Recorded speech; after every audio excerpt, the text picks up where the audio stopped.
I hate beginning these. Okay, I think I should be live. I should be good. Probably, maybe. I don't know. Is there a video? Oh, I don't know. Okay, okay. I don't actually have time. I promised myself after the last live favorites I did that I was never going to do it again because I am a mess without editing. But here we are, new year, new me. Except I'm the exact same. And again, I don't have time to film it properly and edit and everything, but I still want to talk about the stuff. So even if no one wants to see it, here I am, you know. Okay, so my December favorites. I watched a bunch of stuff in December, and here are my favorites. Let's do this. I have to go to the cinema in like 20 minutes, so I cannot talk for as long as I did last time. So I will be faster. I will be faster this time. Okay, so let's start with YouTube as I normally do. Now, I was expecting to have a lot of Christmas videos with like so many people doing Vlogmas and stuff, but I only kind of have one that's actually Christmas related. And that is, we're getting fancy, and that Christmas video is Secret Santa by Tomska. It's a sketch, that's instead of editing, it's a sketch about a little child meeting Santa, and it's very, very Tomska. It's, yeah, it's very Tomska. It's short, it's funny, and I would highly recommend that you go check it out. All the links will be down in the description. They should already be there, so you can go check them out already. But yeah, Secret Santa by Tomska. That's my only December Christmassy video. Next up, we have the Stop Doing Challenges challenge by Niga Higa. Now, Niga Higa in general, you know, he's one of the top people, so creators. Oh, that's awful. That's whatever. He's one of the top creators on YouTube, and his level of production is incredible, actually. And I almost feel spoiled. Like I've gotten so used to him being at such a high standard, and because he doesn't tend to do sketch stuff, not full sketch stuff, and it's quite silly and things, I don't tend to appreciate it as much. But it's actually amazing. And in this video, he starts off by kind of making fun. You know, there's too many challenges, and he's not going to do the mannequin challenge. And then he not only does the mannequin challenge, but he does every other challenge of the year, basically, within the mannequin challenge. Like, it's incredible, and you want to watch this video. And then go watch the behind the scenes video. It's so well done, and it's just a lot of fun. It's a really fun video. Next up, we have New Year's Resolution Please by Community Channel. My fave. Community Channel is the absolute best. In this video, Natalie speaks about New Year's resolutions and how they're really pointless because everyone sort of just gives up on them straight away. You know, we're all like, yeah, like I said, new year, new me, and here I am still making the exact same mistakes as last year. But in this one, she then imagines what it would be like if there was a New Year's police and someone was actually there to keep you accountable. And so she creates a character, like, who would this person be? And she does what she does best and just makes it ridiculous, makes it hilarious, and it's so, so good. Again, Natalie is one of those that I've watched for so long. She consistently, she doesn't upload as regularly. She's like me. But what she does upload is always so funny that it's never exceptional. So I don't think, oh, that's my favorites, because it doesn't feel like it's exceptionally funny. But it's so great, and this one's definitely one of my favorites. And I have to say, if you like my sort of comedy vlog sketch videos, like those videos I do, you will love Community Channel. Like, I basically, she above everyone else has inspired me the most. Like, I basically just ripped off her format and then did a much worse version of it. So if you like me at all, you should love Community Channel and just go check her out. Like, if I was gonna pick a favorite YouTuber, like, oh yeah, they're like my favorite, although I have a lot of bays, I think Natalie has to be it, because she's so consistently funny, she's my type of humor, and she's always inspired me, and just, yeah. So definitely go check out Community Channel with New Year's Resolution Please. Next up, we have something very different. Another one on my base, which is Tessa Violet with her video Fear in Art, but it's actually on the Vlog Brothers channel because she was a guest there. Oh, this is awful. This is awful. Whatever. Okay. Tessa Violet with the video Fear in Art. And this is part of her Vlogmas series, but it wasn't really focused on Christmas. She just did a bunch of really great videos about loads of different topics. And this one was about, you know, fear in art and creativity. We'll get into that. But I just actually recommend that you go check out her whole Vlogmas thing because, I mean, it's Tessa. And she spoke truth, and yeah. But in this one, she spoke about emotion releasing her EP, which, by the way, is also really great. You definitely go check that out. And just generally how the process of creating, like talking about the process of creating and how painful it can be to release that and to let that go. And she has the one quote and she said, when you go through the pain of creating something, you have to look into the face of your inadequacy. And that just got to me because basically I've spoken about this before, how I hate my own videos, essentially. And a big part of the reason is that my standards are really high. And so I want to be better, but I don't have the skills to be there yet. And the thing is, like, they're always going to keep getting raised up because the bar always gets pushed higher the more and more I learn. But that's the point. Like, I just love that quote though. When you go through the pain of making something, you have to look into the face of your inadequacy. That just really hit me, and it was just truth. And it's just get out of my head, Tessa. Like, she's in here just feeding back all of my thoughts in a much more eloquent way. And so I'd highly recommend that you go check out Tessa's, all of her, you know, Vlogmas videos, but in particular this one, if you are into creating stuff at all. Okay, next up we have something different. It's not really as YouTube focused. It's these videos come up every year, coming up to the Oscar season with films and everything. And they are always so great and so inspiring for me, wanting to go into the industry. But I think anyone who's interested in film would love these videos. And there are these conversations between actors and filmmakers of some of the biggest films of the year, or some of the upcoming bigger films of the year. And I feel like these are so different from press interviews because they are actors or filmmakers talking to other actors or filmmakers, so they talk to people who get it.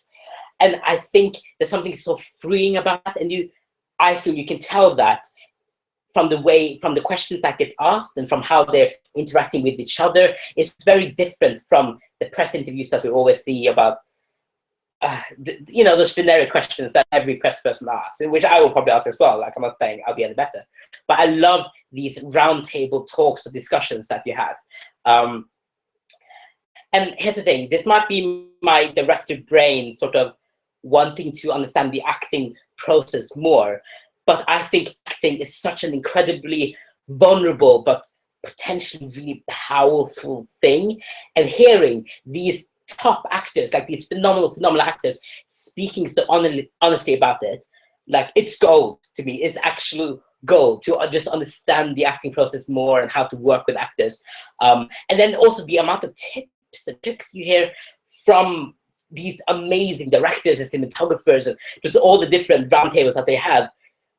You know, just people in the industry speaking about working in the industry. It's incredible. It's actually incredible. So I picked out two that I, you know, because I basically watch all of them. When I do like my coloring or I do something that doesn't need all my attention, I basically put them on in the background and just listen like a podcast. But yeah, so I picked two that I really like. But if you're interested at all, I'd highly recommend you just check them all out. So first up, we have the Actors on the Actor series. And this one is Tom Hanks, right? David, for them. I mean, what can I even say? Tom Hanks and Viola Davis, they are two people highly respected with so much experience, and they just speak, which I I don't know. This is an interesting conversation. I just think it's an interesting conversation between two interesting people, no matter what.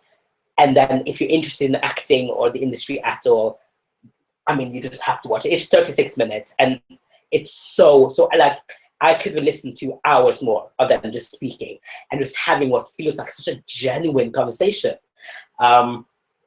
Yeah, so definitely check that one out. The other one that I really, really enjoyed from this season was the Hollywood Reporters Roundtable, a conversation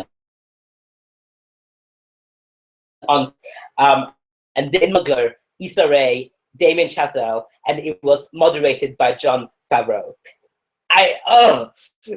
So many good people, like they are incredible people, and they're just talking about creativity, talking about the internet, and Donald Glover talk about his past because he started on YouTube, and just how the internet is, you know, influencing everything now, and where creativity comes from, and how Damien, you know, he did Whiplash, which is probably my favorite film of all time. He did Whiplash in order to then be allowed to do La La Land, which I haven't seen yet, and I'm excited to see it. And speaking about, you know, how he had to do that in order to gain permission, because no one wanted La La Land, and now everyone's speaking about how La La Land is amazing, and I can't wait to see it. And Lin-Manuel Miranda speaking about how he's been writing Hamilton for years and years and years, and how people were laughing at him at first, saying that he was going to do like a historical like rapping thing. Like Hamilton is such a ridiculous concept, but he did it, and it's amazing, and it's such a fascinating discussion, like by really fascinating people. And so definitely go check it out. That one is 56 minutes, and it's an hour. But like I said, put it on the background, just listen to it as a podcast. Amazing, amazing. And there are so many other amazing conversations. Go check a look on both of those channels, and I'm sure you'll find something really, really fascinating. Okay, next up we have TV. We're done with YouTube, and we have TV. And first up, we have the Outnumbered Christmas Special 2016. Outnumbered, you can't see a thing, that's awful. Okay, Okay, Outnumbered is the show about a very ordinary British family following these two parents trying to manage their three very different kids. And this show, I think, was last on like 3 years ago. That's when they finished, and you've seen them grown up for like very young kids. And there's been a lot of improv in the show. It's very, very funny. It's very real, and you can feel how it's not scripted. It's so brilliant. But they did the reunion show for Christmas this year, a special, and it's so fantastic. They're all grown up, and it's so weird seeing them grown up. And it still has that really, really just great, awkward, real humor that made Outnumbered so fantastic. So definitely go check it out, and check out the whole series if you haven't seen it. But in particular, I love this episode because this one was about, they get into a car crash, right? They have a car crash, and it turns out that the person they crashed into is in a wheelchair.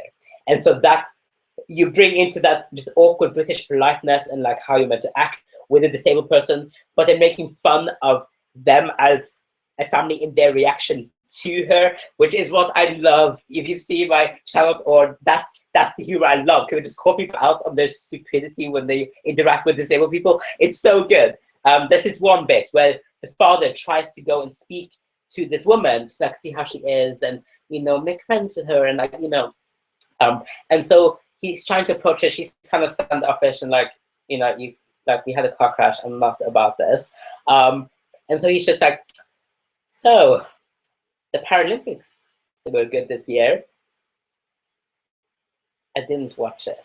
And it's just like, that's my video. Did the writers of this watch my video? They literally played out my video. And I was so happy they called it out. Like, just because you're disabled doesn't mean that you have to love the Paralympics. Like, I'm not into sports. I don't really enjoy the Olympics. I don't really enjoy the Paralympics. It's cool that it's on, but, and they just called it out, and it's just like, yes, wreck it. It's just, that was brilliant. There's loads of other jokes in it, and it was so, so, so fantastic. Next up, and I am speeding through this, and I feel so proud. Okay, next up we have 3%. Oh, you can actually kind of see that. You have the 3% on Netflix. This is Netflix series. It's a Brazilian show, and they actually speak Portuguese in it, so subtitles if you don't watch it, but for me that was fine. And it's this dystopian thriller series on Netflix, a new one, Netflix original. The premise is that everyone lives on the inland, which is mostly in poverty, and they live in these ruined buildings. Everything's dirty and awful, and there's loads of crime, and it's pretty awful where everyone lives on the inland. However, a society has been set up for the elite away on the offshore, which is this like just idyllic place where everyone wants to get to, but everyone's poor, you know, they can't get there. You have to like, I guess it's on like an island, and you have to like get across there somehow with boats, and no one can afford that. Like, you can't get to the offshore, but everyone wants to get to the offshore. But every year, 20 somethings in the inland get the chance to go through a testing process to see if they qualify to go to the offshore. But only 3% qualify every year and are chosen to go. So it's a very interesting premise in commenting a lot on kind of the structure of our society and how we, you know, sort of make some people worth more than others, and why some people are rich and why they're poor. But obviously in this dystopian, very extreme setting, and how essentially we exploit poor people and use them against each other to have them fighting against each other in this show. Very literally, they're competing against each other for just a chance in order to make it to the top, instead of questioning like why are the top people at the top. So that's a really, really interesting thing. But for me, the best part of this, because some of it did feel a little bit cheaper to me. Some of the plot elements, I was just like, really, this is a bit cheesy, but I did enjoy it overall. It was really great overall. But the best part was definitely the characters. I mean, the cast, they're all like Brazilian, Portuguese. I don't know if it's what like the right term is, but they're all, you know, from Brazil. They're all people of color, and that's so brilliant, so brilliant. And it was interesting to see how all of these characters,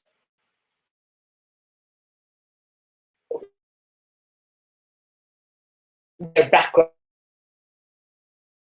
they're all different ones, so willing to, and seeing them, and it was exciting to watch. They felt quite different, and I definitely recommend it to watch it. But the most interesting part for me was that there was this in a wheelchair service, about in a wheelchair on. But with this show, right? So when I go into a show and I see a disabled person, I'm like, I'm not sure if I'm gonna like this. So that's how I'm going in. But I've never seen a disabled character represented so well before. It was, basically, he was a character. He was a full-fledged character. Like, he was in a wheelchair, but that wasn't everything he was, which is normally what happened. It features a lot, obviously. It's a huge part of his life, but his main goal was to get to the offshore like everyone else, not necessarily healed. As a full character in a show whose main goal or whose main wish in life isn't to be healed, like that's insane. That's amazing. I've never seen that before. And actually, at one point, he actually says that he's not sure if he even wants to be healed. And that's like, whoa, what? But it was so truthful, it was so real, because he's grown up. Like, all he's known is being in a wheelchair, being disabled, and that's just part of who he is, you know? He just gets on with his life, being this character, you know, being this person in a wheelchair. And yeah,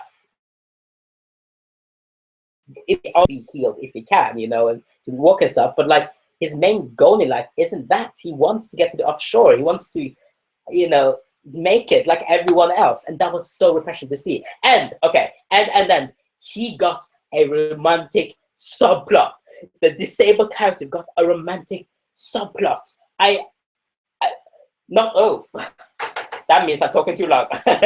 Not because the other person pitied him or anything, or they could use their disability in some way. Like, it wasn't because of his disability at all. It was just because these two people fell, they were attracted to each other, and one of them happened to be disabled.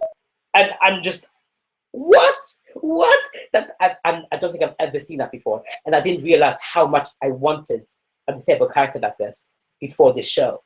Like, yeah.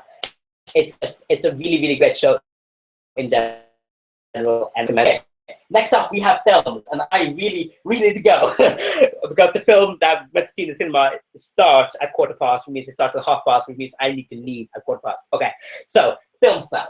Films. First up, we have Sully. You can't see that, but we have Sully. In this, Tom Hanks plays the pilot, like the real story of the pilot who managed to crash land the airplane in the Hudson River.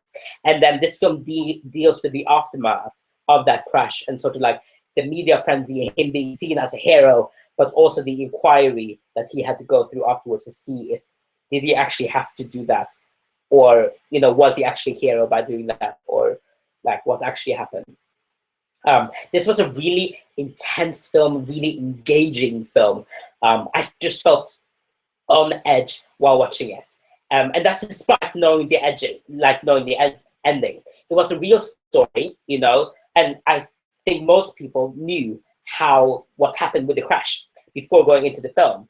And so I think the film had the challenge of still trying to sort of make it really interesting and engaging, because normally you'd end up with the crash, and that's like the climax of the film, and then what happens with that. But no, they start the film with the crash because they know that everyone knows already, and they sort of acknowledge that, and they still manage to make it interesting. I had an interesting discussion about that on Twitter recently, and this film proves that even if you know what happens in the story, it doesn't mean that the film can't be really, really great. And I think this film was so great because it acknowledged that the fact that everyone knows, and it starts with the crash. But then what it does so well is the way it structured it was that it showed the crash from different perspectives throughout the film, and you learn different pieces of information about it as you go through the film while dealing with the current scenario, with the inquiry and everything.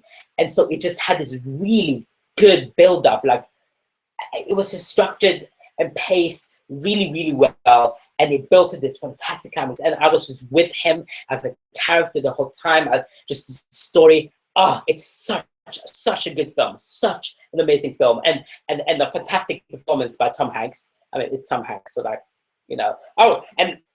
actually, the I didn't even connect this before. The talk that he had with Viola Davis, he was speaking about this film in that. So that they talked about bunch of things, but that tied into it, and how it is playing real characters, because that's not the same as just taking on a fictional character. But he definitely did him justice. At the very end, they show a clip of the real guy, real man, and I was just like, wow, Tom Hanks nailed his characteristics. It's so well done, so well done. Okay. The final film. It's a bit longer than I thought it would be, as always, but we're almost there. This film was so phenomenal. Okay, this is a film made from the perspective of boy, mother, and it explores how 12, 13, how he, in his young age, deals with that really difficult situation. And at night, he gets visited by a tree, like Liam Neeson, who, I mean, his voice just melts my ears all day, every day. But yeah, he gets visited by this tree monster every night. At night, who tells him 3 tales that's meant to help this boy. He's going to help him at the end of the 3 tales. Okay. This film, first of all, it's stunning.